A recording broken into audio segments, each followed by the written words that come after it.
Sampaikan Mbak Lulu ya terkait dengan kemanfaatan apa yang akan diterima oleh masing-masing kelas sosial masyarakat atau ya pekerja gitu ya, pekerja penerima upah. Suaranya tidak terdengar Pak. Ya boleh agak deketin Pak suaranya Pak. Nah untuk saya nggak bisa kenal. Takut sama kepala BPS Tapera itu. Mic-nya aja ikut grogi Pak. Ayo ya. Izin melanjutkan. Ini terkait dengan pertanyaan apa kemanfaatan yang akan diterima oleh peserta tapera, baik itu pekerja penerima upah maupun pekerja mandiri.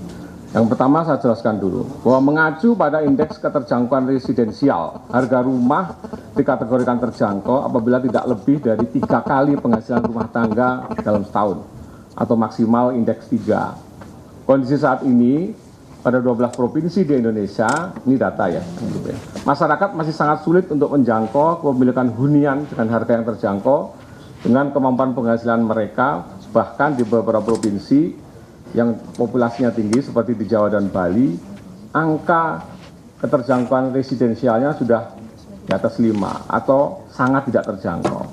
Permasalahan ini terjadi di hampir semua segmen baik MDR, kelas menengah maupun pekerja kelas atas.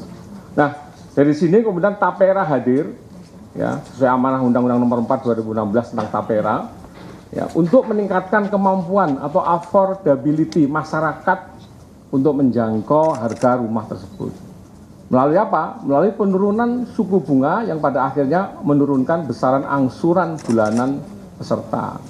Jadi perhitungan kami, teman-teman bisa lihat ilustrasi, ya, terdapat selisih angsuran sebesar sekitar 1 juta per bulan, ya, jika mengambil satuan rumah ya susun ya dengan asumsi harga 300 juta.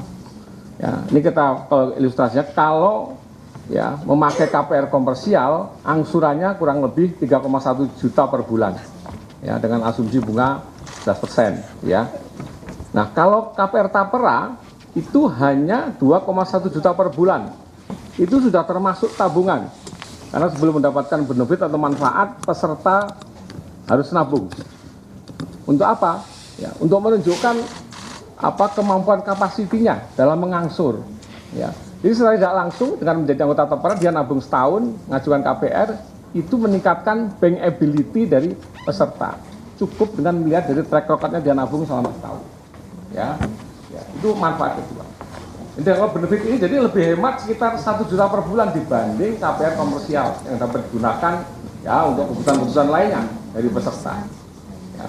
Kemudian masih ditambah lagi di akhir masa kepesertaan, ya, selain ngangsur 2,1 juta ini ngangsur dan plus tabungannya. Peserta akan memperoleh benefit pengembalian tabungan beserta hasil pemupukannya.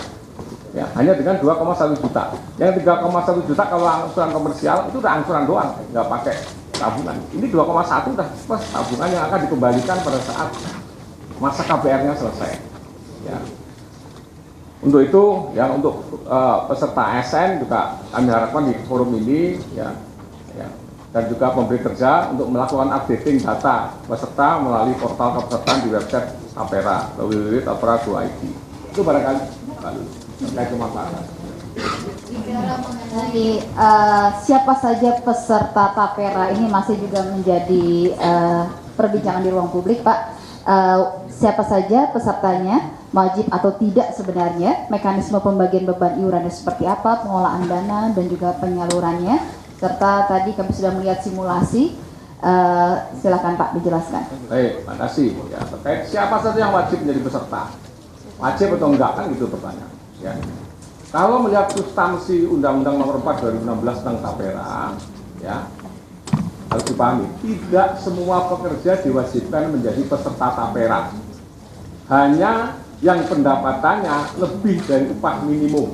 Di bawah upah minimum tidak wajib menjadi peserta Tapera. Ya. Oleh karena itu, dalam memperhitungkan target kepesertaan, kami juga sudah melakukan benchmarking ya, kepesertaan ke beberapa lembaga existing seperti PT Taspen untuk klaster ASN, kemudian BPJS-TK untuk segmen swasta dan pekerja mandiri. Ya. Itu dulu barangkali ya kepesertaan. Ya. Baik, untuk menjawab pertanyaan juga isu yang beredar, Pak, bagaimana pekerja yang tidak membutuhkan pendanaan dari Tapera namun diwajibkan untuk bayar iuran bagi yang sudah punya rumah, kenapa juga kemudian diwajibkan dan apa manfaatnya? Nah ini juga konsepsi dari Undang-Undang Nomor 4 Tahun 2016. Tadi Bapak Kepala Staf Kepresidenan sudah menyampaikan kesenjangan kepemilikan rumah di Indonesia masih sangat tinggi. Ya, saat ini di angka 9,95 juta orang atau keluarga tidak memiliki rumah. Sementara kemampuan pemerintah dengan berbagai skema subsidi dan fasilitas pembiayaan ya, menyediakan kurang lebih 250.000 rumah. Ya. Pertumbuhan demand setiap tahun, ini data statistik juga, 700.000 sampai 800.000 keluarga baru yang belum punya rumah. Jadi kalau hanya mengandalkan pemerintah saja, nggak akan ngejar sampai kapan backlognya mau selesai. Makanya perlu ada grand design dengan melibat sertakan masyarakat untuk bersama-sama pemerintah bareng-bareng ini. Dan konsepnya bukan iuran, nabung. Konsepnya adalah nabung. Yang sudah punya rumah, ya dari hasil pemungutan tabungannya, sebagian digunakan untuk mensubsidi biaya KPR bagi yang belum punya rumah. Supaya apa? Supaya bunganya tetap terjaga di level yang paling lebih rendah dari bunga komersial. Saat ini 5%. Ya, nanti perlu ada kajian lebih lanjut. Ya. Jadi kenapa harus ikut nabung? Ya tadi prinsip gotong royong di undang-undangnya itu. Pemerintah, masyarakat, yang punya rumah, bagi yang belum punya rumah, semua membaur. Nah kalau itu bisa dikonstruksikan dalam undang-undang tapera yang sangat mulia sebenarnya. Operasionalnya di PP 25 dan PP 21 yang sebenarnya substansinya bukan menyangkut perubahan PP 25, tapi menjadi itu kan indah sekali. Maka leverage kemampuan gotong royong tadi antara masyarakat dan pemerintah untuk mendeliver output perumahan dalam rangka ngejar kesenjangan kepemilikan rumah tadi akan semakin bisa terkejar. Itu Mbak. Ya, baik.